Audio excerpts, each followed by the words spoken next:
Scott's Thoughts is hands down my favorite Gen 1 Pokemon solo runner. If you're watching my video and you haven't watched his videos, which I don't think would ever happen, but if it ever did, you should just stop watching this video immediately and go watch whatever he has posted most recently. I accept that 90% of you who are here because Scott just didn't release a video today, and that's perfectly fine. The fact is that the man is an absolute legend. I mean, not only does he have the humor, the editing, the chops to make the best Pokemon videos ever, but he also helps guys like me in the community. He's the whole reason I have this whole setup with GameHook and I can do live stats and things like that as I play the game. Absolutely awesome. But it's also correct to say that no two people have probably bigger differences in their style of Pokemon solo runs than me and Scott. He's the Max DVs fully optimized speedrunning guy, and I'm the minimum battles, 0 DVs, most painful runs that you've ever seen in Gen 1 guy. And there are very few Pokemon that can show off this difference in style more clearly than Gloom. Gloom is an incredibly slow Pokemon with an incredibly limited moveset, and yet I often saw while watching Scott's run this week that he was outspeeding opponents and he was able to knock them out, and Mimic basically solved all of his problems in the late game. But is this a case where using Max DVs and vitamins and all the optional battles in order to get to that point was taking things a little bit too far? Is this a case where maybe Gloom was being shown for a little bit more than what it actually is? Has Scott's Thoughts, the chosen one of Generation 1, gone just a little too far to the dark side?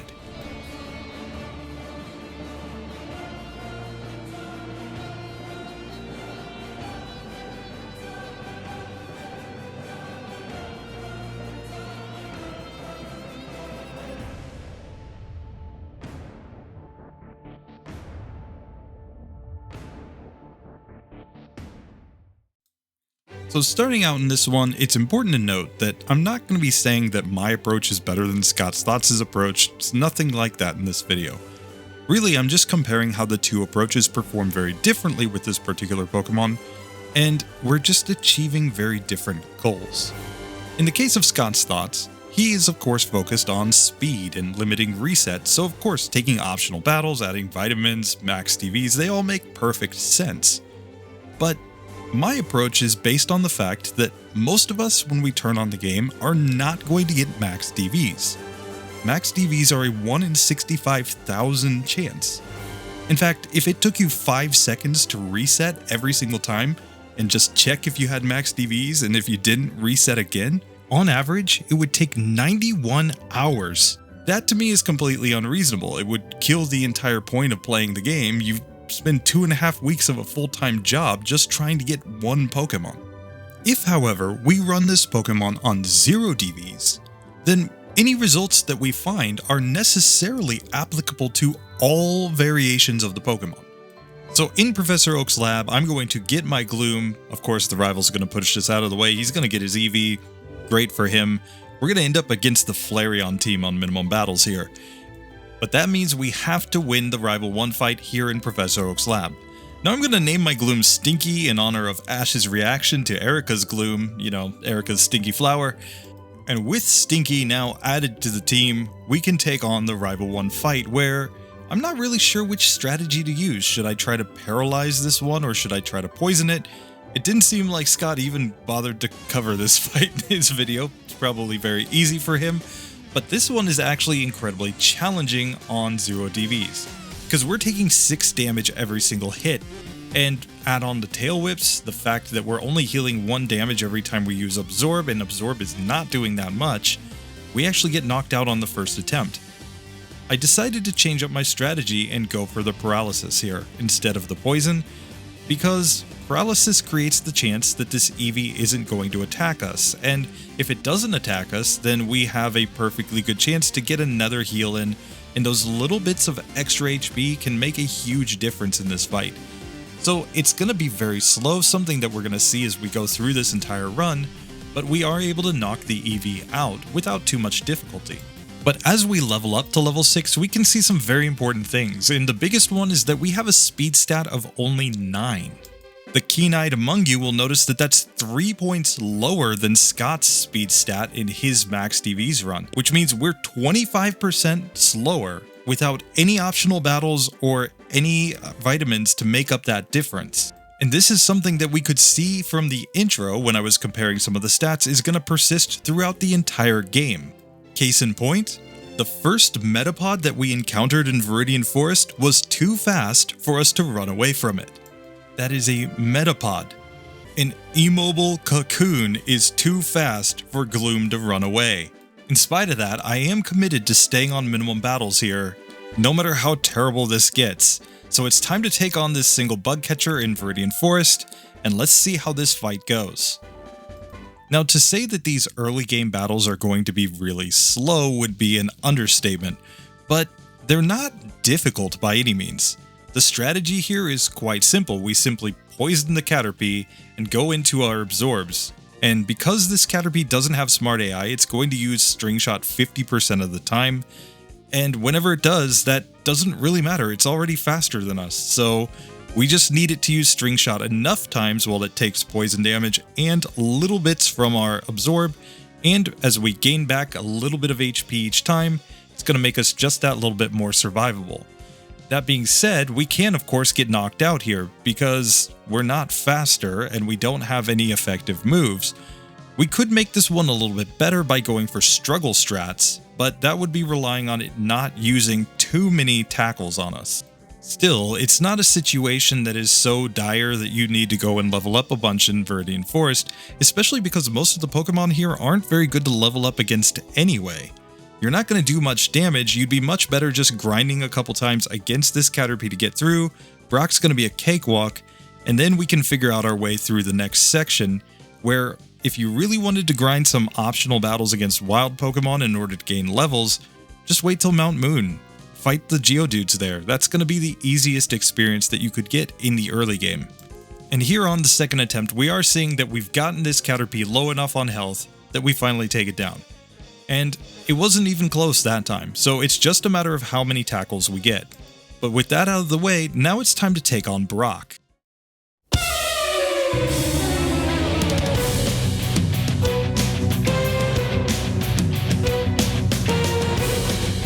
So this Brock fight is incredibly simple. We just go for Absorb. It's not going to be a one-hit KO at this point on either of his Pokemon. It's actually a two-hit KO here on the Geodude. We take one tackle.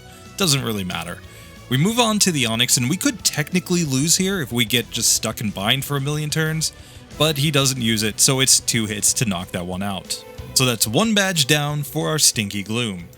And now moving into the next section of the game, we have access to our very first TM, which is Bide. Now, most viewers of this channel will know that I typically would avoid using Bide at all costs. I treat it as a broken TM because there are some pretty broken things you can do with Bide strats in the game.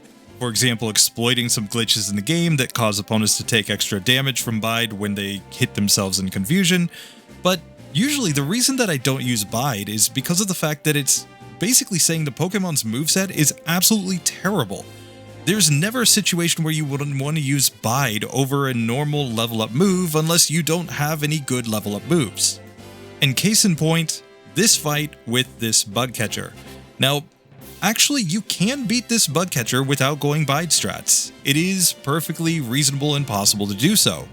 But instead of using Bide, what you have to use is struggle strats, and there's a lot of setup involved. Basically, we would have to find like a wild Metapod or something to use up all the PP and Stun Spore and Poison Powder and most of our absorbs, and then we would come into this fight with just enough absorbs to knock out this Caterpie and then go struggle. But the reason that I gave up on struggle strats is because it broke down on Jesse and James. So with struggle strats not really working, it's time to test out Bide here with a 0 DVs Gloom. And taking on this first bug catcher, it's gonna be tedious, of course, but we can move on to the Weedle, and here we're just hoping that Bide will do enough. I decided to paralyze it here. That probably wasn't actually the play. I shouldn't have paralyzed it, I should have just let it hit me. But fortunately, Bide will do decent damage as long as we take some hits from it. And the next Pokemon is going to be a Caterpie, which we should still do decent-ish damage to with our Absorb. We can also add poison powder on that one to make it go down just a little bit faster. So once I get this Weedle down to low health, I just change into Absorb because it's the easier and quicker way to knock it out. And once you get to the final Caterpie with some Absorbs left and you can use poison powder on it, this is not a situation where you're ever really going to lose this fight. At this point, our level is high enough that we're not going to get knocked out by Tackle, very often at least, and it's not a situation where extra levels are really necessary. So let's move on to the Jesse and James fight and talk about how that one goes. So as I mentioned, the Jesse and James fight was actually the point where I had to give up on struggle strats in my test run, and it was because of the fact that they just have way too good of a team to struggle down. Basically, I was manipulating all my PPs so that I would have enough absorbs to knock out both this Ekans and the following Meowth, and only have to struggle on the final Coughing. Because Coughing does way too much damage at that point, you're always going to get a bunch of Leers, and you're going to get hit with Growl. It just doesn't work out. So instead, this Bide strat is pretty darn consistent here. At level 16 on minimum battles, we're able to use Absorb in order to take down this Ekans. The paralysis is mostly just there to give us extra turns in order to get our healing off, and we're able to take it down with close to full HP. Now Meowth is the scariest Pokemon here because of the fact that Bite does so much damage and can cause us to flinch, so paralyzing the Meowth is absolutely necessary. But once we get it paralyzed, we are able to knock it out. Now against Coughing, I was originally planning to go for Stun Spore, but when I saw that I had enough HP left over and I outspeed, I just went for Bide, because as long as I can survive the hits, I should be able to whittle this one down.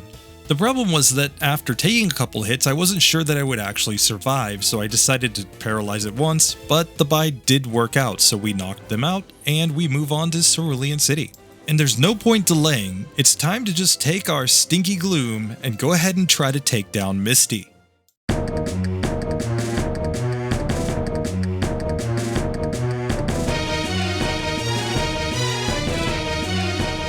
So Misty is one of these fights that whenever I have a grass or water type Pokemon, I really don't feel too bad about because she has smart AI. And her smart AI tells her not to use her strongest water type moves and just to use Tackle against us because it's not going to be very effective. But what that means is that we can just absorb the first Staryu down, and then when we get to the Starmie, she's going to randomize between using Tackle and using Harden. And every time she uses Harden, that's just a free turn for us to heal up. We can paralyze it so that we outspeed, and this becomes a very, very consistent fight, even on 0 DVs and minimum battles. So through 2 gyms, we have 2 resets, and our 2 resets were Rival 1 and the Bug Catcher in Viridian Forest. No other trainers ever gave us any difficulty in this section of the game. But with Misty going down, we do actually have to face the challenge now. Our rival Scotty is waiting for us with his Spearow that is gonna be a pretty tough challenge to get through. But we have one advantage. We got access to Sleep Powder in Misty's gym. Now the strategy for this fight is very simple.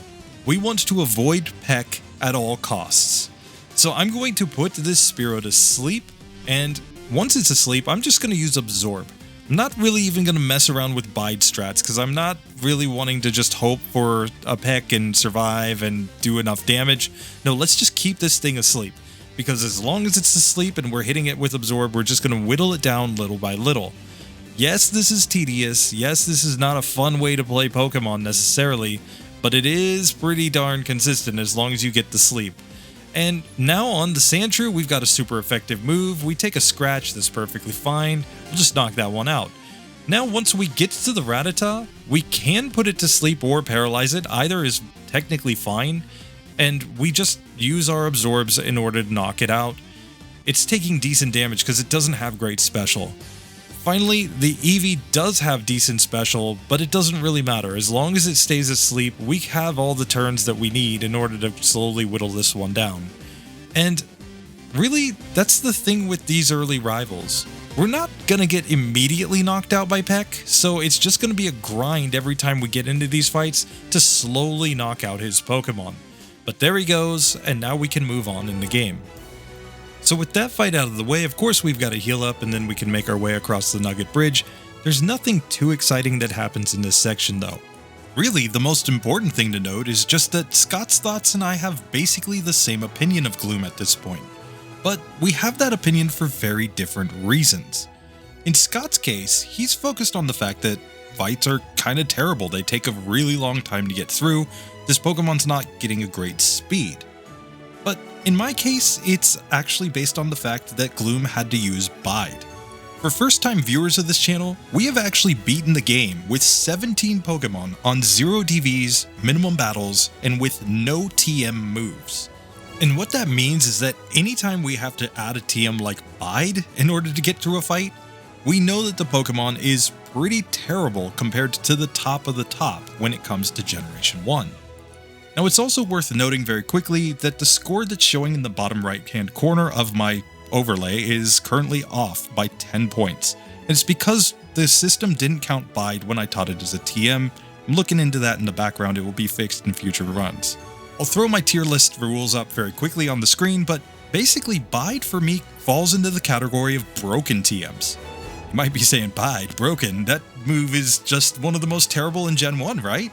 Well, in most cases, yes, but there are some fringe cases where Bide actually allows Pokemon to complete otherwise completely impossible challenges. Bide allows a level 5 Ghastly to break the Lorelei soft lock in Pokemon Red and Blue and solo the entire Elite Four. Bide also allows us to complete some minimum battles challenges that would be otherwise completely impossible. For example, Ponyta. By using Bide, can actually beat Misty if you have Max DVs. But the last reason why Bide has to be considered a broken TM is because it's learnable by every single Pokemon in the game, with the exception of the ones that can't learn TMs, of course. And whenever we learn one of these moves, same there with Double Team or Substitute or Mimic or Rest or Toxic, what we're really saying is that the Pokemon's unique moveset, its level up moves, its signature moves, the TMs that it can learn but only a few other Pokemon can also learn, are just not sufficient to beat the game. And if Gloom falls into that category, then clearly it's not on the same level as a lot of other Pokemon. But with that being said, we're sitting on only 5 resets when we get to Rival 3, so let's just see how this fight goes. This is the first time that the Rival has Smart AI, which means that this Spearo's definitely gonna go for Peck. But it's not doing that much damage, only 17 damage and we have 68 HP at this point, so if we can just keep it asleep, we should be perfectly fine. The whole reason I reset here was actually just because I forgot to recover PP, meaning that the first attempt was going to be basically impossible. If I don't have Absorb, I'm not going to be able to win the fight.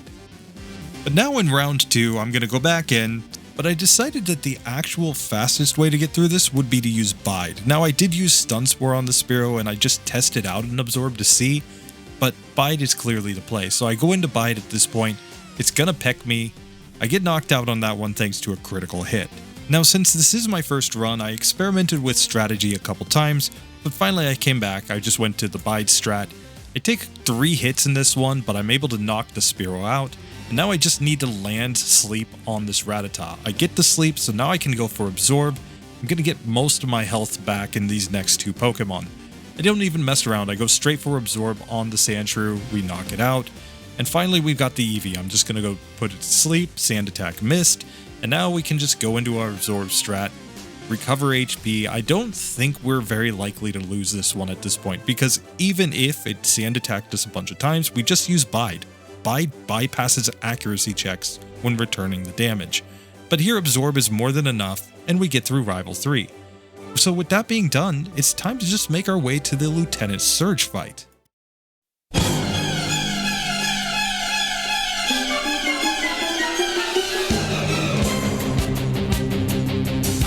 Now Lieutenant Surge is always going to be very random because he doesn't use Smart AI in Pokemon Yellow. He goes for an X Speed Turn 1 in spite of the fact that he already outspeeds me, so I just put him to sleep and now I'm going to use Absorb. It's very slow rolling here, it's looking like it might be an 8 or a 9, maybe even a 10 hit KO at this point, just given our incredibly low stats, but I think we can get through this one. So I'm just keeping him asleep until he wakes up, and then I go for Stun Spore. By putting him under Stun Spore, he'll now be slower than me, and I decided just to go ahead and try to use Bide, take a Mega Punch, and I knock him out. Now for what it's worth, we could have just stuck with sleep strats there and used Absorb to knock him out, but Bide just makes it a little bit faster. But now we have a real challenge in front of us, the Wrapping Lass. Absorb is not enough to knock these Pokemon out, and Bide strats are going to be terrible, but fortunately we can use our 2 rare candies to get to level 28 and get access to Acid. Acid will be neutrally effective, it has a decent chance to lower our opponent's defense as well, so this shouldn't be too bad. Here against the Wrapping Lass, I'm going to still try to put these Pokemon to sleep, because then we can just get the free hits on them, and Acid does about half to the Oddish, so we just knock it out in 2 hits. Now moving on to the Bellsprout, I put it to sleep to be safe, but this is a 1-hit KO. On the 3rd Pokemon, the next Oddish, we just put it to sleep, back to the 2-hit KO grind, and we have 1 final Bellsprout to deal with, and we put it to sleep. And guess what?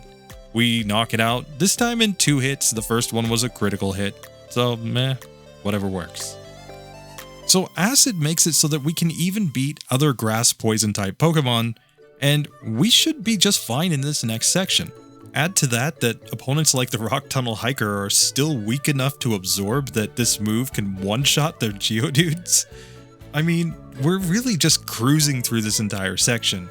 Sure, maybe this Graveler will be a 2-hit, but no, it just goes down in a single hit. So now we can make our way through the Rock Tunnel, and I think the next place to go is to fight our rival. Now I always rush to this fight when I have a grass, a fighting, or a bug type Pokemon, because the first Spearow's AI can be completely exploited in this one. Its smart AI tells it that it should only use a Mirror move. Well, guess what? If we're just gonna put it to sleep and it Mirror moves, well, it's either gonna do nothing to us or it will put us to sleep, but it will do nothing else. We'll never take any damage, so we can just put it to sleep and knock it out. Now the rest of the Pokemon on the team aren't particularly strong, so we can just put them to sleep. And Absorb allows us to regain HP, so we don't really have too much risk of getting knocked out here by this Magneton. I get back to full health, which means I go to Shelter perfectly fine, and Absorb is doing more than enough damage, the tackle doesn't matter. Next up, we have Sandshrew, and we outspeed at this point because we're massively overleveled compared to our opponents, so we just knock it out in 2 hits. The final Eevee comes out, and now we get to see how much of an upgrade Stab Acid is for this Pokemon. A 2-hit KO to knock out the final Eevee. So Scotty goes down for the 4th time, and we're progressing in the game without too much difficulty at this point. Now the Rocket Game Corner has 4 required battles, and they're just basically cannon fodder, easy experience for us to get through. Case in point, the fight with Giovanni.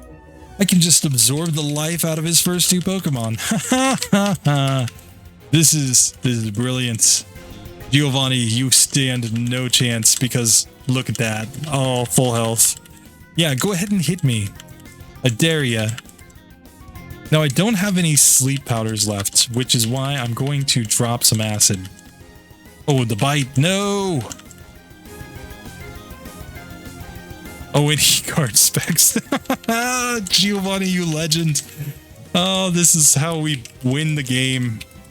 Minimum battles Gloom is too broken. Too broken for Giovanni. And with Giovanni going down, we can make our way now to Erica.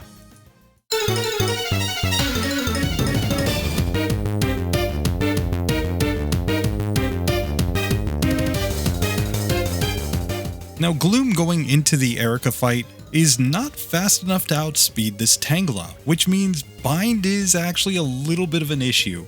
It's not doing enough damage though, so assuming we don't get tons of hits, we put it to sleep. And now we are doing decent damage with Acid. It keeps waking up though, which makes this really frustrating, but it's looking like a 3-hit KO here, assuming she doesn't go for a Super Potion. We knock out the Tangela, and now we get to move on to the Weepinbell, which is going to use Acid on us. This is everybody just kind of using some Acid here.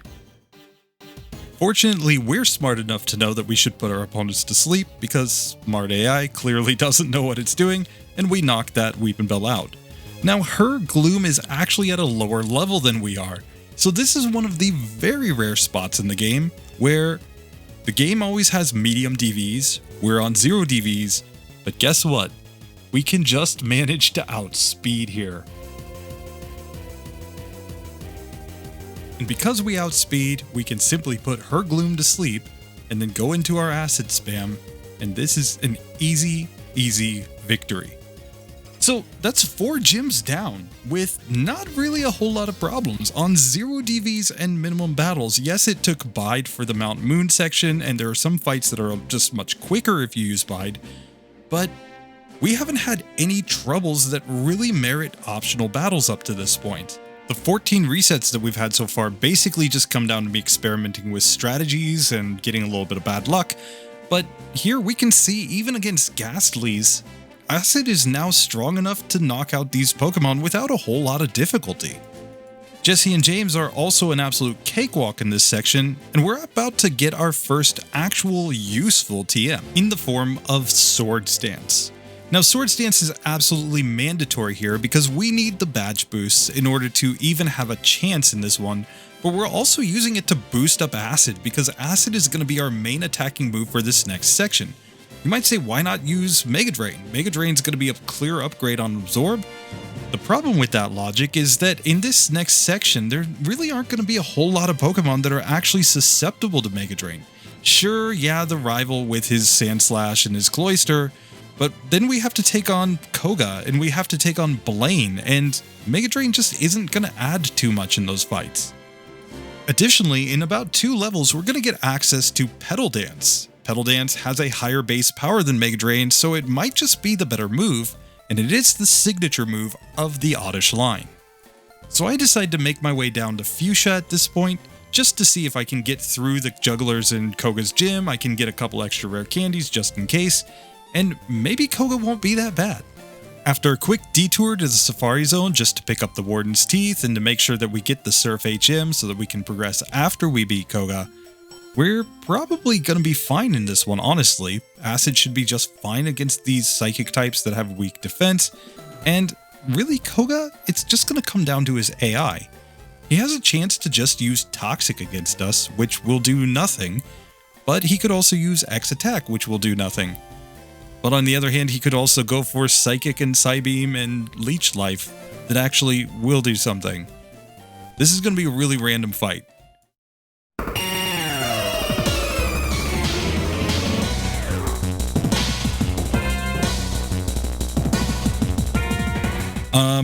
But there's only one way to find out. So, Psychic does pretty decent damage, and we get the special drop. But we do get to now set up some Swords Dance, so that's kind of nice, I guess. And now, Acid is not a one-hitter. It's a 2-hitter, but he uses Toxic. Nice. Psybeam basically destroys us, though. I do not think we're winning this attempt. But if we can get the luck for him just to use some X attacks, some Toxic, some just random nonsense, we might just win here. And we get to learn Petal Dance via level up here, so we will. Now I expect to lose, but he goes Toxic turn 1. And look at the Acid. Oh my god, we beat Koga on the first attempt? Are you kidding me? Oh, Gloom, you legend. Oh, 0 DVs minimum battles Gloom beats Koga with only 5 HP remaining on the first attempt. And now we've got the badge boost and speed. So now I think we can go back and we can fight Rival 5. Now, the Rival 5 fight is actually going to be a very interesting case study in the difference between 0 DVs and Max DVs. Because we've already beaten Koga and gotten his gym badge, giving us a 12.5% increase in our speed, and yet we're still outsped by this Sandslash. We are able to get a speed advantage, however, by setting up the badge boost glitch. By setting up all 3 Swords Dances here, we will outspeed the first 3 members of Rival 5's team. Now, it's worth noting that I'm just going to use Acid to knock out Sandslash. It's not super fast, but we don't really want to use Petal Dance. Petal Dance will confuse us when it finishes, and that's not going to work out very well. So instead, I go for the Acid. It's very tedious, but I do knock this one out. Moving on to the Cloyster, we've got the Swords Dances set up, so once we put it to sleep, it's looking like it might be a 2-hit, maybe a 3-hitter? Yeah, we didn't get the range. But now we move on to the Magneton, which we will also outspeed thanks to our badge boost. We can put it to sleep and go into the same acid strat right here. Now we have the real problem, Kadabra. Kadabra will outspeed us no matter what we do. We cannot get enough badge boost to outspeed here, but fortunately it doesn't knock us out, so we put it to sleep and one-shot it with an acid. But wait, then we leveled up, and we didn't outspeed the Flareon.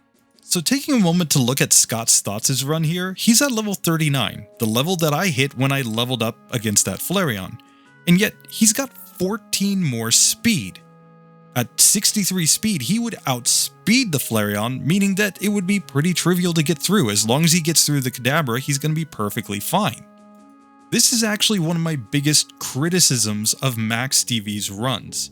In Max DVs in Pokemon Yellow, basically every Pokemon with 40 base speed or higher is going to outspeed everything on the rival's team, with the exception of Ninetales, Jolteon, or the Alakazam or Kadabra, depending on which rival it is. So if you go up against the Flareon team, you're really only ever getting outsped by the Alakazam.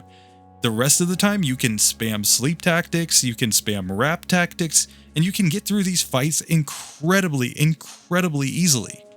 But that's only assuming that you have a really good speed DV. Most of the time, you're not going to outspeed because that's not how the game is supposed to work. Add to that on Max DVs, the badge boost glitch would let us outspeed this Kadabra as well. It's getting pretty broken. And you might think the solution is to just add a rare candy, but when I added the rare candy, I got to level 40 here. I still leveled up against the Flareon, and I still ended up losing. So the key takeaway is this. The vast majority of players who get a randomly generated Gloom are not going to be fast enough to outspeed that Flareon, because it takes a really high speed DV to actually outspeed there. Add to that the fact that most players don't know how to set their DVs, they're not using GameHook, they probably don't have a GameShark code that they know in order to set their DVs correctly, are simply not going to be able to replicate the results that are shown in a major Pokemon YouTube video. I ran into the same issue when I tried to redo J-Rose's original Pokemon Red and Blue Minimum Battles run. I had a Bulbasaur, but it had bad DVs and it couldn't even get through Mount Moon without an absolute nightmare grind of resetting against the Rocket just before the Super Nerd. That's the whole basis for doing Zero DVs runs on this channel. Now don't worry, Scott's Thoughts fans, I get it, I'm a Scott's Thoughts fan too. I know he's doing the Max DVs because to get the best possible time, you gotta have the best possible version of the Pokemon. But Scotty, if you come around and you watch this one, maybe in the next one, let's do a little collab and show the fact that maybe some of the battles that are really consistent on Max DVs aren't quite as consistent when you take them away. Now, it's worth noting that this one is still technically possible without having to fight any more battles, because the Flareon could just miss Fire Spin, and if it misses Fire Spin, then we have a chance to put it to sleep and knock it out. And after 40 resets, I finally get the luck for that to happen. I put it to sleep, and a single acid knocks it out. That fight was utter pain, and I fear that it's just going to get worse from here. Now we can take out the rest of Silphco. I don't think this part's going to be hard, but next up we got to take on Blaine, or we have to take on Sabrina, and I really don't know which way I want to go. So let's just see how the Giovanni fight goes and then decide from there. So here in our first attempt against Giovanni, my brain must have just been fried from 40 resets on Rival 5 because I forgot to heal. I don't have any PP remaining in Sleep Powder. That's pretty bad. But fortunately, this first Nidorino doesn't use any really strong attacks here. It's only going to use Poison Sting because for some reason the Smart AI doesn't have the ability to see neutral effectiveness in the case of dual types. So it just sees that Poison super effective against grass, use Poison. I'm making it all the way now to the Rhyhorn, where I decided to go to Petal Dance just to see if it would work out. And here I get a Body Slam that paralyzes me from the Nidoqueen. And Petal Dance just isn't quite doing enough. I get a scratch taking me down to 7 HP, and it holds on with just a sliver of health here. And because of the paralysis, I wasn't able to knock it out. That's alright, I can go in a second time, And this time I'm just going to use an elixir in order to get my PP back. And with sleep, this should be an easy fight. Sure enough, we get back to the Nidoqueen, and in this case, we're able to put it to sleep. And with it asleep, even Acid, a move that is 4 times resisted, but heavily boosted thanks to the Swords Dance, is doing enough damage that it's looking like it's about a 6-hit KO, but a nice long sleep sets in and we knock it out. So the Silph Ghost section is thankfully done. But now we have just even more challenges in front of us. On minimum battles, we only have a few fights left in the game. The only trainers that we have available right now are Sabrina or Blaine. Any other trainer at this point would be an optional battle, and that's banned by my rules. So which is the better option? Well, of course, Blaine is going to have super effective moves, and Sabrina's going to have super effective moves. They're both going to use bad AI. But Sabrina uses accuracy strats, something that is very frustrating and is probably going to lead to a lot of resets, so I decide to take Blaine on instead. So let's buckle in and let the resets begin.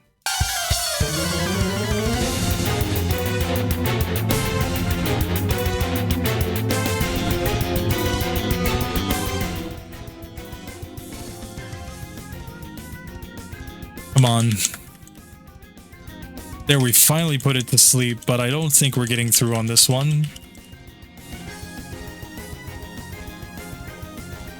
Unless we start getting really stupid luck here, which is, I guess, technically possible.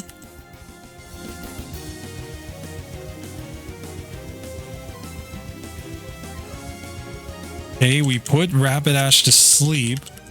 Okay, now we just need to reflect or fire spin or fire blast miss. He reflects, which means, like, yeah, Acid's not going to do much damage, but if we manage to keep it asleep... Oh, now I'm nervous. Okay, go back to sleep. Yes. Okay, defense drop. Yes, there we go. Okay, we got through Blaine. Oh my god. My sixth sense, it came in just as I said, like, I'm not going to win this. I was like, but what if I get the best luck possible? Oh, yes. Blaine goes down. So clearly the fight's possible. It's just not good. Minimum battles is not good, but it is possible. So now in Sabrina's gym, here's what we're hoping for. We're hoping for her to X defend turn 1 on the Abra. If she X defends, then we can put it to sleep. We can start setting up our sword stances.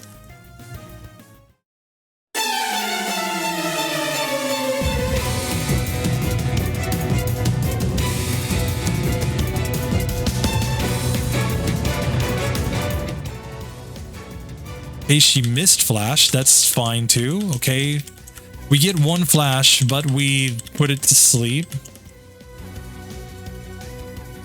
Okay, we get 2 flashes now.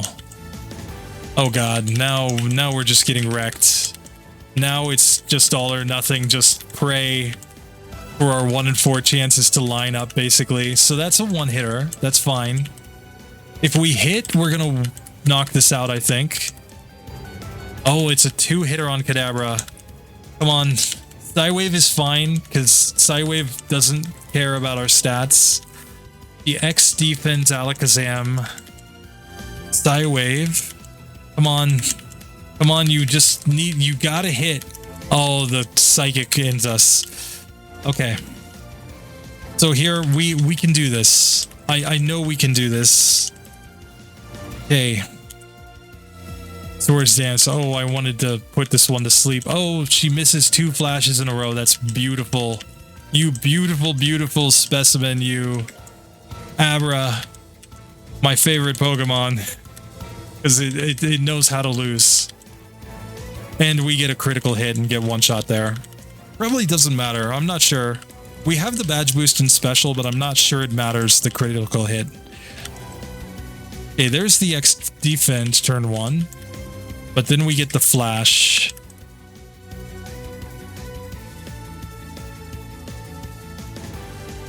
Okay, yeah, we have no choice here. We're just getting all the flashes in this one. And yeah, we did not survive there. Even with badge boosts in special, it just wasn't enough. Or I guess we didn't have any badge boosts in special, did we? Because we leveled up. Okay, if we just have one accuracy drop, but we can get all our setup off, we might still have a decent chance here. Okay, there we go.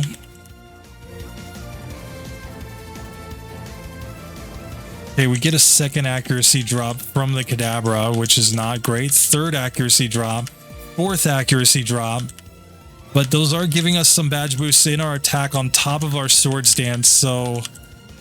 Here. Oh, it's not quite a one-hitter. No, no. Oh, we landed the next hit. Yes! Yes! Okay, we took Sabrina down. Get wrecked, Sabrina. Okay, that wasn't actually that bad. That was like 3 resets there. So now that Sabrina's gone down, we can move on to Giovanni's gym, which is an absolute cakewalk. There's never a reason for a grass poison Pokemon to take any more optional battles at this point. It's going to get through Giovanni within just a couple of attempts. Don't believe me? Well, let's break down the AI as we get into the Giovanni fight.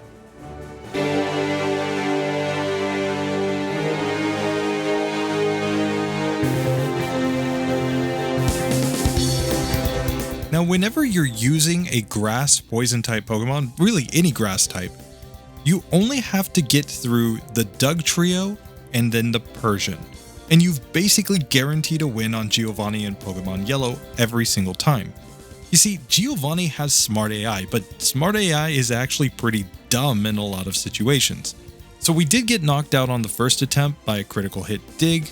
It doesn't really matter. It's just a matter of resets at this point, not a matter of if we can get through. Because the Doug Trio, it can miss with Sand Attack, it can miss with Fissure. Giovanni can just decide to use a random guard spec, and even an Earthquake doesn't knock us out. Here I go ahead and put it asleep. I'm going to set up my Swords Dances right here just to get the best stats that I can, and now I need to knock this one out. The question is, do I use Acid or Petal Dance? I go for Acid because I don't want the confusion. Now Persian is the next hurdle, but it's never going to use anything super effective because Normal's never super effective against anything. Now he lands a Slash on me this time and I got knocked out. That is what it is. But yet again, once we manage to just get a Screech or Guard Spec there, we're going to knock that Persian out, and then we're moving on to the Nidos. So we're just really waiting to get the setup here. If we can keep Doug Trio asleep while we do all of our Swords Dance setup and then knock it out, then we should be able to just knock out the Persian, and from there this should be an incredibly easy fight. The randomness in this fight comes entirely from the fact that the Doug Trio can land a Fissure, which will one-shot us, and the first 2 Pokemon just have incredibly high critical hit rates. Of course, a critical hit will end us no matter what we do. We can't badge boost or anything to get out of that. But if we can get the run like this where we put the Doug Trio to sleep and set up our Swords Dances, now we can move on to the Persian. And on this Persian, I just put it to sleep, and we have a 2-hit KO with Acid. Now on the Nidos, their AI is set where, in spite of the fact that Earthquake would be neutrally effective, the AI just doesn't understand that. So instead, it uses Tail Whip or Leer, depending on which of the Nidos it is, over and over and over again, just effectively giving us all the badge boosts that we could ever want. And once we get to the final Rhydon, we're going to have badge boosts in special out the wazoo, so a single Petal Dance is going to wreck this one. So there we go, we've gotten through Giovanni without too much difficulty. But now we face a pretty big problem. We've got 59 speed right now, which is way less than what Scotty had at this point. And we once again have to take on our rival, who has a Flareon at the end. And that Flareon now knows Flamethrower. So if we can't get the luck to actually outspeed here, we're probably gonna lose. Is this a spot where without a Gen 1 miss at the end, we're not gonna be able to progress on minimum battles? Well, just like with Rival 2, we need to set up our badge boosts right here on this Sandslash so that we can outspeed at least a decent chunk of the team. We're never going to outspeed the Kadabra, That's impossible on 0 DVs, but we can get enough speed to outspeed the Sandslash, the Execute, the Cloyster, and of course the Magneton. Then the other problem is that we're very likely to level up on the Flareon no matter what we do, but we'll worry about that when we get there. After taking down the Sandslash, it's just a simple 2-hitter here with Acid on the Execute, and the Execute's only going to use Poison Powder because it thinks it's super effective against grass. Now moving on to the Cloyster, we can put it to sleep. I'm going to stick with Acid. I'm not really even going to mess around with Petal Dance because I don't want the confusion. But Cloyster goes down easily, so next up is Magneton, and yet again we need to put it to sleep. I get confused here, but I do manage to land Sleep Powder. Now I'm just hoping that Acid will do enough damage. It's a 2-hit KO in this case, yet again. Kadabra comes out, it uses Reflect. Reflect doesn't really matter, we get to put it to sleep, and when it uses Reflect a second time, and it's a 2-hit KO after getting the setup. Now moving on to Flareon, I'm actually out of PP for Acid, and I get knocked out by a Flamethrower. But we saw something pretty good there. It used Smog. The game thinks that fire is super effective against grass, but it also thinks that poison is super effective against grass. And in the case of dual-type Pokemon like our Gloom, the game doesn't seem to do enough checking about whether or not something is neutrally effective. That's something that doesn't come until much later. So Smart AI is very exploitable in this way.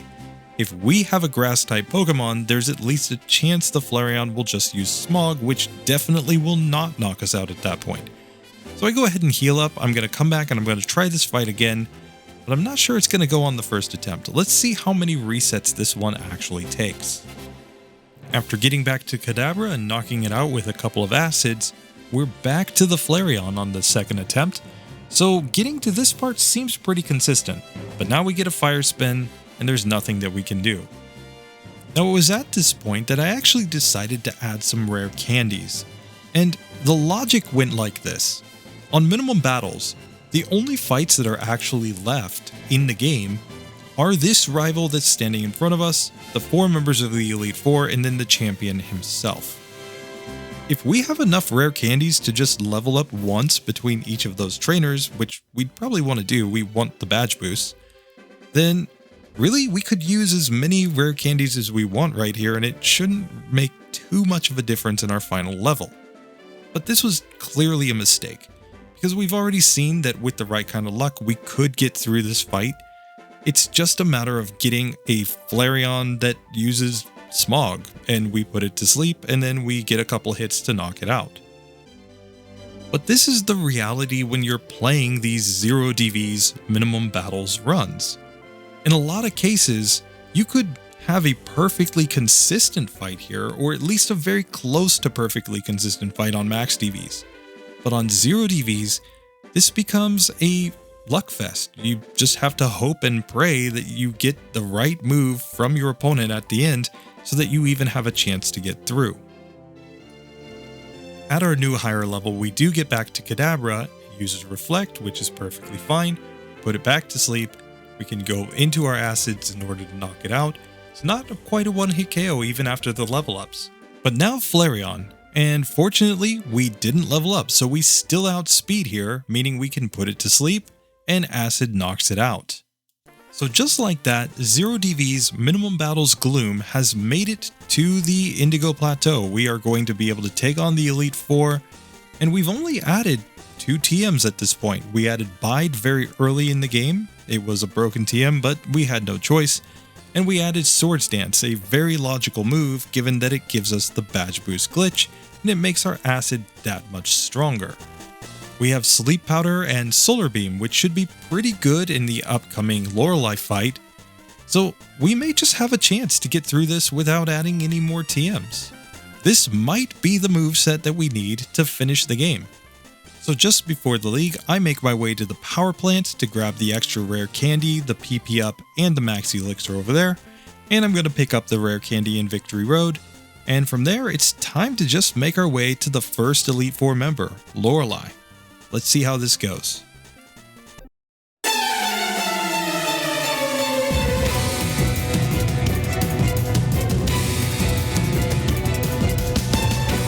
Now Now starting out in this Lorelei fight, we clearly need this dugong to go to sleep. And it doesn't use a pure smart AI, it has a really weird janky setup because they were trying to get rid of that soft lock that I mentioned earlier in Pokemon Red and Blue. And because of that, it just uses Aurora Beam most of the time, but it can also use Rest turn 1. It can use Takedown turn 1, it can use Bubble Beam turn 1, and really any of those results are fine. We just don't really like the Aurora Beam because it does so much damage. But now once we actually get it asleep, we can start setting up all of our Swords Dances, and then a single Solar Beam knocks it out. We can outspeed here on the Cloyster, and yet again, as long as they stay asleep one turn, we can use Solar Beam to one-shot there. Next up is Slowbro. We put it to sleep. Hey, another Solar Beam. What a concept. But here's the real problem. Jinx will always outspeed, and Ice Punch is more than enough to knock us out. The issue here is really that we're getting through the first Dugong, but generally speaking after having taken at least one Aurora Beam. And that Aurora Beam is what's making this inconsistent. If we didn't have that Aurora Beam, if we got a Rest turn 1, we could just simply get through the rest of the team. But it's pretty clear that this strategy just doesn't really work, or at least doesn't work very often. So it's time to change up our strategy. And how do we get to the Jinx with enough health every time that we can survive an Ice Punch? Well, we're going to have to go with Mega Drain. The addition of Mega Drain plus one rare candy to get us to a damage rounding threshold allows us to get to the Jinx and we can survive. But we level up right here before the Lapras, and Lapras outspeeds. Now this is another case where the entire issue is that we're playing on 0 DVs. On Max DVs, outspeeding the Lapras would be no trouble here, and this would probably be an incredibly consistent fight. But really, in this case, even with Mega Drain and even getting to the Lapras on full health, it can just one-shot us with a single Blizzard. So we have to figure out if there's another way to get through. Well, after resetting here way more times than I should, the best solution I had was to use my last rare candy. I was thinking that maybe I could get a 10% chance to miss from the Blizzard by the final Lapras. It just wasn't working out. Getting back to Jinx at this level, we're able to knock it out with Acid, and we don't level up.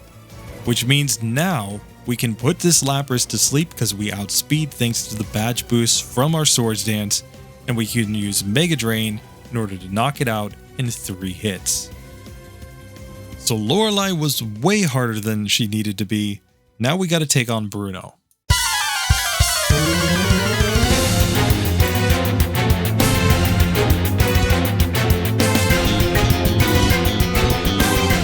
So Bruno leads off with Onyx, and I decided not even to heal or do any recovery here. Let's just go into the fight and take him on. I put the first Onyx to sleep, it wakes up immediately and it uses a Screech on me. I wasn't even paying attention at this point, but I put it back to sleep. And with Swords Dance, we're outspeeding at this point, so we should be just fine, and a single Mega Drain knocks that Onyx out. Now I go for Acid without even going for sleep here, but it turns out to be a 2-hit KO on the Hitmonchan. Let's try Hitmonlee. I decided to try to put it to sleep. I got a big double kick, but I get it to sleep, and now it should just be a 2-hitter, I think. One misclick, but then we go into the Acid, and sure enough, 2 hits knocks it out. Now this next Onyx is an absolute cakewalk, we just knock it out with a single Mega Drain, but now I'm a little worried about Machamp. It does have a strong move in Strength. I decide to put it to sleep, and here 2 Acids knocks it out. So we've taken down Bruno on the first attempt, now it's time for Agatha. Now the Agatha strategy basically comes down to the fact that I'm going to be using Swords Dance and Acid. There's some good and bad to this, but the main point is that if we hit ourselves in confusion after setting up Swords Dance, we're going to get wrecked. Let's see how many attempts this takes.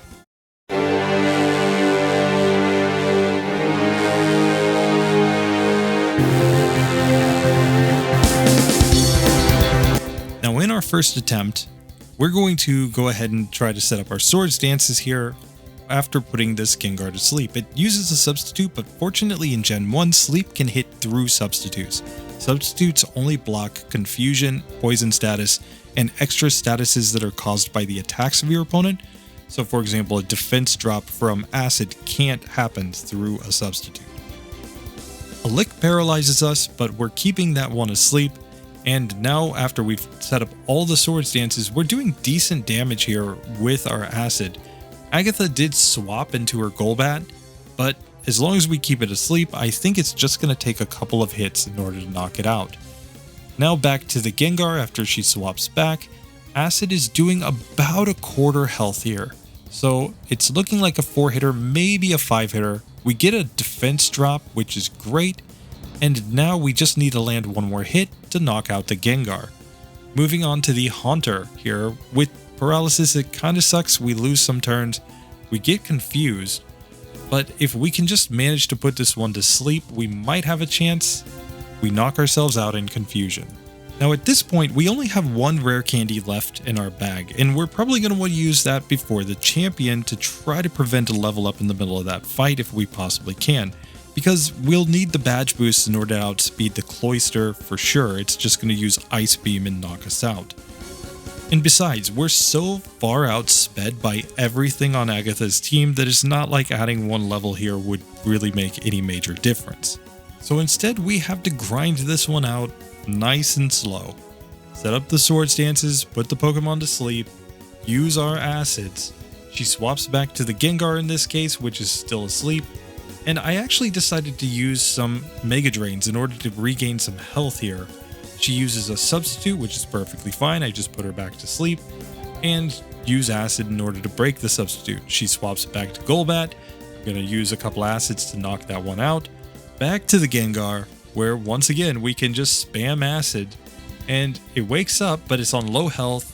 And she uses a super potion, but now it can't set up a substitute. And we knock it out. So this time we reach Haunter without paralysis, but we get put to sleep and we take a huge Dream Eater.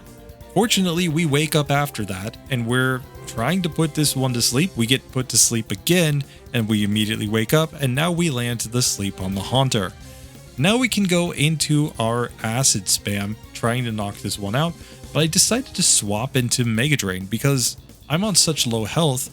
If I can manage to get the Mega Drains off, I may be able to heal up enough that it will make sense though. Now Agatha goes into this whole swapping between the Arbok and the Haunter, so we put Arbok to sleep and go into Mega Drain, hoping that we can just regain as much health as possible. We at least want to survive the licks if we get them. She goes back to Haunter, it's on low health. I use one more Mega Drain, but she super potions, and now I use acid in order to finish this one off. Back to the Arbok, which is on low health at this point. She wakes up, but I knock it out with a Mega Drain. We just have the final Gengar. I put it to sleep, and here I'm going to go for the acid in order to try to knock it out, but at this point the acid is looking like maybe a 5-hit KO. We get a critical hit, which is also terrible. Now we get confused, and if we hit ourselves in confusion one more time, we're dead. We put it to sleep. And now, please don't super potion. She doesn't super potion. We snap out of confusion and we finally knock out Agatha. This took like 20 resets in order to get through this fight, but that's kind of par for the course with these slow Pokemon. If you can't outspeed in this case, you're not going to have a very good Agatha split. Trainers left in front of us, Lance and the champion, and we've got to figure out how to beat them without taking any more optional battles. We don't really have any TMs to go with here. We basically have the set that we're going to have to use in order to beat the game. So, is this going to be enough? Lance's dragons are waiting, so I guess let's just find out.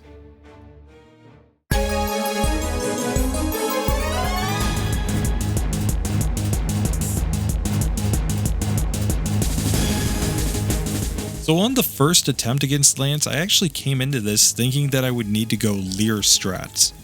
Basically, set up my badge boost and hope that the Gyarados uses Leer on me enough times that I can outspeed. Here, with 3 badge boosts set up, I do not actually outspeed this Gyarados. I need one more Leer just to outspeed this Pokemon. Then, we've got the 2 Dragonairs, followed by an incredibly fast Aerodactyl, and we're probably not going to outspeed against the Dragonite either without additional badge boosts from our opponent. With 4 badge boosts, we can outspeed this Gyarados, but a critical hit Hyper Beam knocks me out. After a half dozen resets trying to get enough Leers to outspeed from the Gyarados though, I realized that that isn't really a very good strategy. It's incredibly inconsistent. A better strategy is just to try to take this Gyarados down and heal up as we go through the battle. Maybe we can reach the Aerodactyl and maybe a wing attack won't knock us out. So here I put the Gyarados to sleep and set up my sword stances. I do not outspeed at this point, but that's basically fine. I just go into Mega Drain at this point in order to recover health. And as long as I can get to that Aerodactyl with full health, I think I'm going to be fine. So here I finish by knocking out the Gyarados, get to the first Dragonair. I put it to sleep, and now I'm going ahead and setting up Acid in order to knock it out. It's not quite a one-hit KO, but 2 Acids does the trick. Now onto the second Dragonair, I put it to sleep, and yet again I'm going to use Acid in order to knock it out. Finally, I move on to the Aerodactyl. And in Aerodactyl's case, I take a wing attack, it does about half damage, but then I put it to sleep, and it takes 3 Mega Drains in order to take this one down, but it stays asleep the entire time. So now it's on to the Dragonite on full health. If I can survive a Fire Blast or a Blizzard, I'm gonna win here, I think.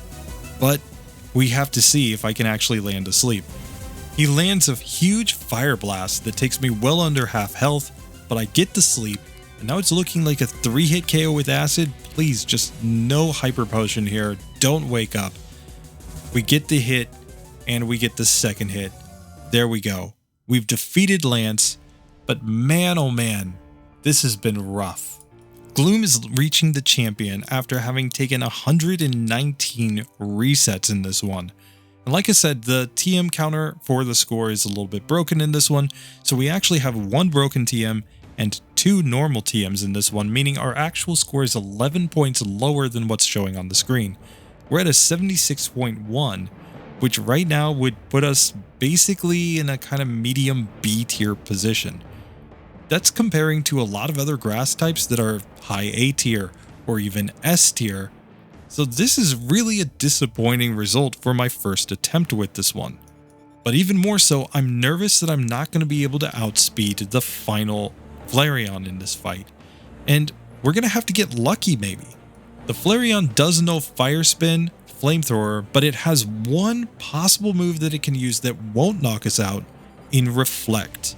Reflect is a psychic type move. The game will think it's super effective against our poison typing, and if we can just get that Reflect, yeah, it will reduce the damage from Acid, but maybe we'll have a chance. I used my last rare candy to get to level 59, recovered all my PP and health, so now we just have to find out how many resets this is gonna take.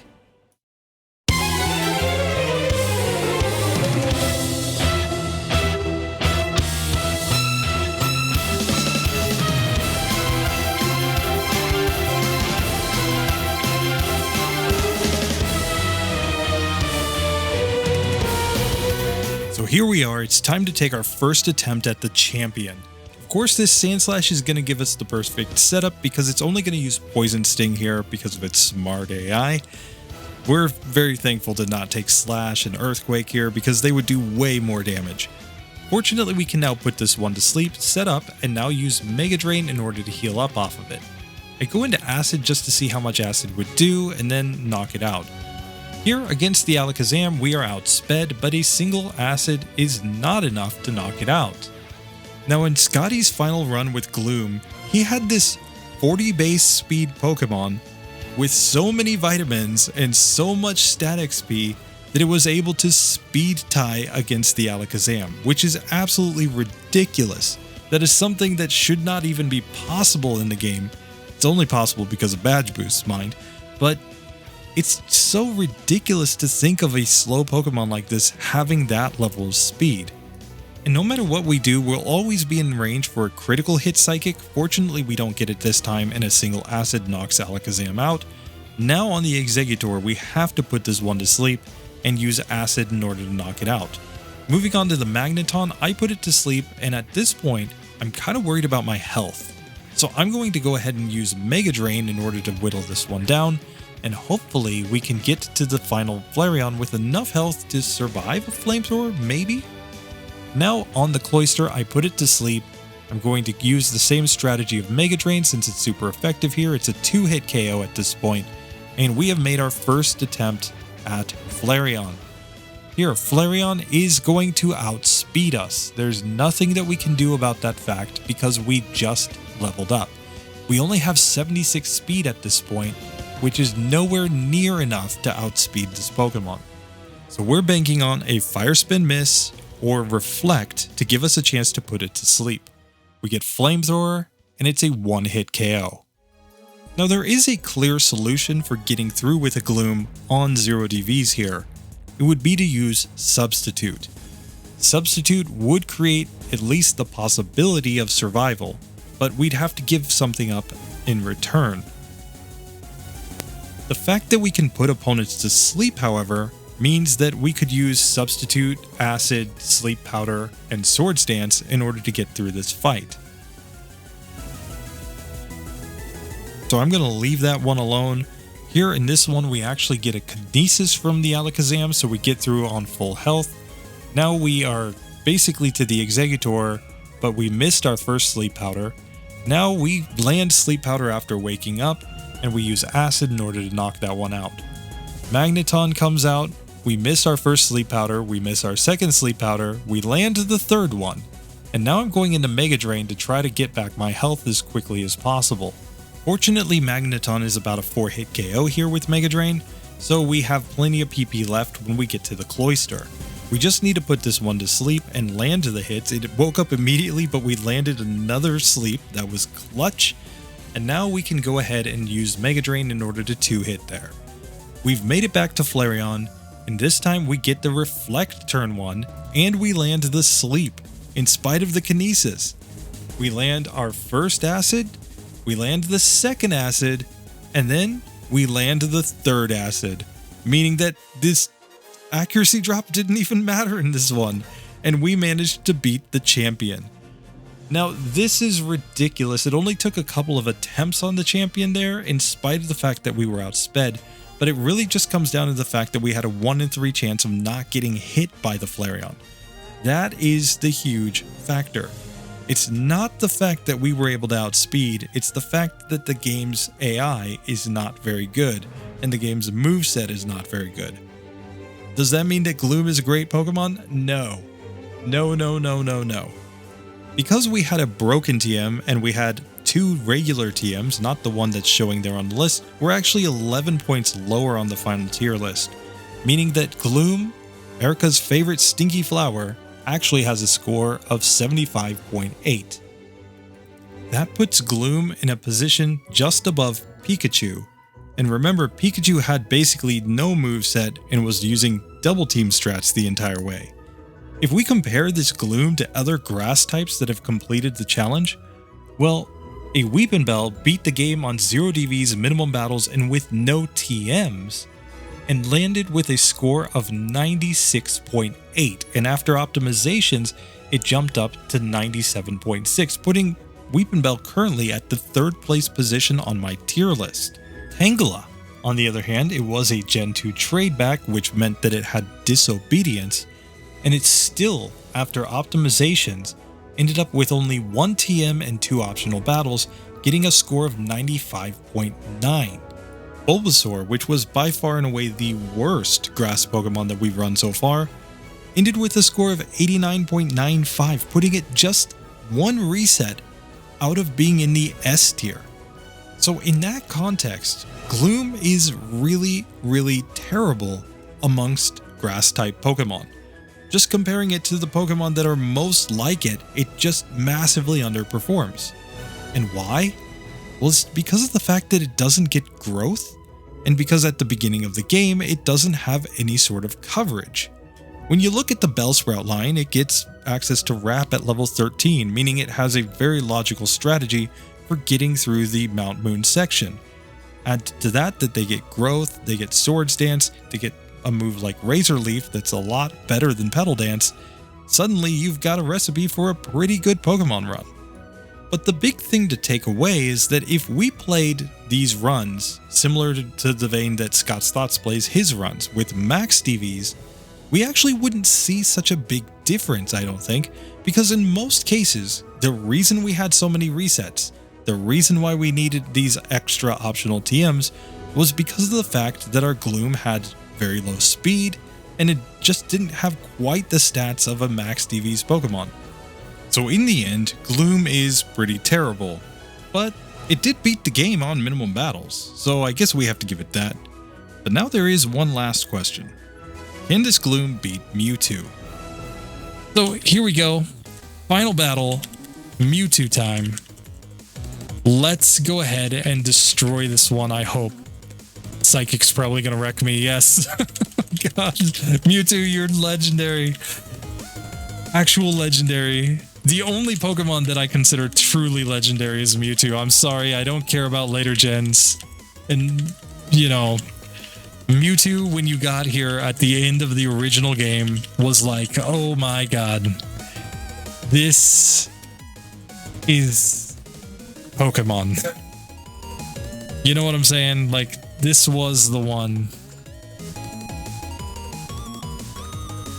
So here we go. We're going to Swords Dance up right here. Once we get the Mewtwo to sleep. We're never going to outspeed. That's fine. We're going for the Acid strats. It's woken up. Oh god, please. Oh, the Psychic. We just needed like Barrier, Recover, anything but Psychic. Unfortunately, Mewtwo does not have smart AI. I mean, apparently they didn't learn from the that anime where he's a pretty smart dude. You know, they were like, no, he shall have the worst AI, but he still uses Psychic and still wrecks. Okay, Swift is fine. Oh, come on. Oh god, we can't land. Oh, we need barriers up.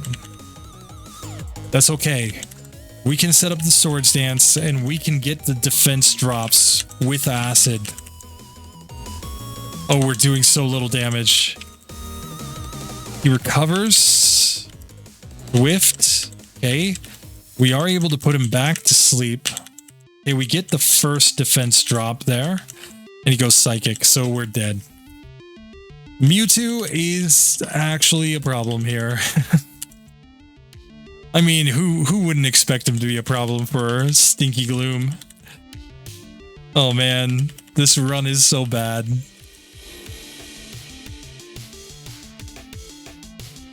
Okay, he's got one barrier up.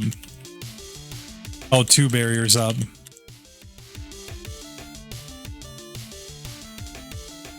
Come on. Defense drop. Come on.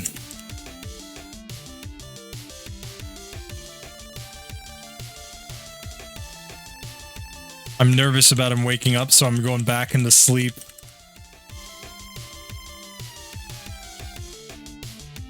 Okay. And there we go. We finally take down the Mewtwo. We get the 2200 XP. Stinky, you absolute stinker.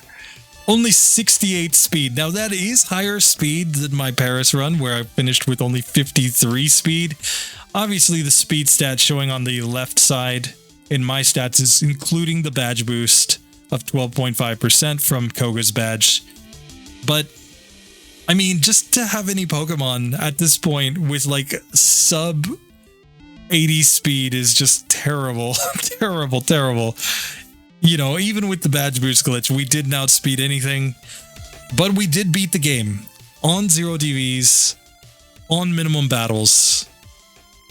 It is not good, but I digress. I hope you guys enjoyed this one. See you in the next video. Later.